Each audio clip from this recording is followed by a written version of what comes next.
भाविक बांधवांनो, भगिनींनो आणि सहकारी मित्रांनो, आजचा दिवस हा शिवसेना उद्धव बाळासाहेब ठाकरे या पक्षाकरता म्हणून अत्यंत महत्त्वाचा आणि मोलाचा दिवस आहे.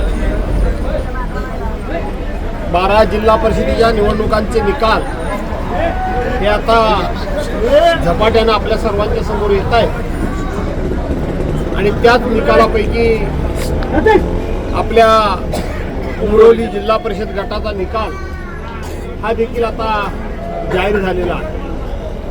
आणि या निकालामध्ये जिल्हा परिषदेचे उमेदवार म्हणून प्रमोद उल्ट उर्फ पिंट्याशेठ निवळकर महाराज, त्याचबरोबर गौरव पाटेकर आणि त्याचबरोबर सुप्रिया वंजारे मॅडम, या तिघांच्या निशाणीसमोर बटन दाबून तुम्ही उद्धव बाळासाहेब ठाकरे पक्षाची मशाल, या मशालीचं तेज उभ्या महाराष्ट्राला दाखवलं. मी तुम्हा सर्वांचे मनपूर्वक आभार मानतो. नवनिर्वाचित निवडून आलेल्या उमेदवारांना शुभेच्छा देतो. आज आपण आता आनंद साजरा करा, घरी जा. मी सातत्यानं सांगत होतो की धनशक्ती विरोधात जनशक्ती अशी आपली लढाई आहे.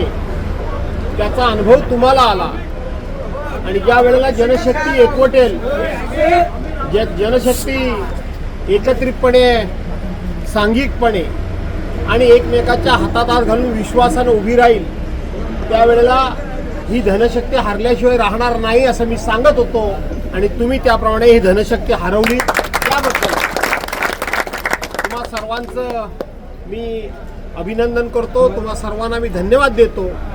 आणि आता इथं थांबून चालणार नाही. आपण निवडून आलो म्हणजे आपलं काम संपलं असं नाही, तर अधिक आपली ताकद वाढवण्याच्या दृष्टीनं आपल्याला सर्वांना मिळून काहीतरी नियोजन करावं लागेल.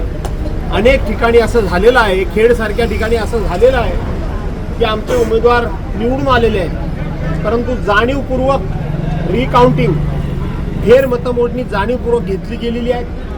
त्या मतमोजणीमध्ये सुद्धा आपले उमेदवार निवडून आलेले आहेत. पुन्हा दुसऱ्यांदा फेर मतमोजणी, पुन्हा तिसऱ्यांदा फेर मतमोजणी.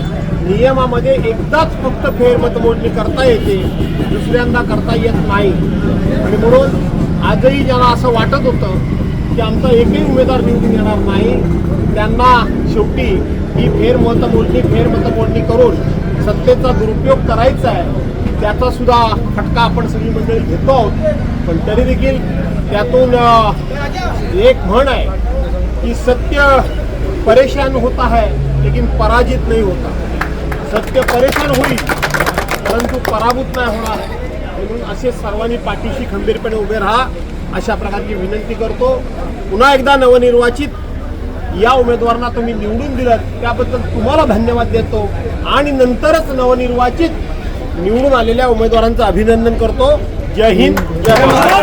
टाइम्स डिजिटलला लाईक करा, शेअर करा, सबस्क्राईब करा आणि बेल आयकॉन दाबायला विसरू नका. Times digital.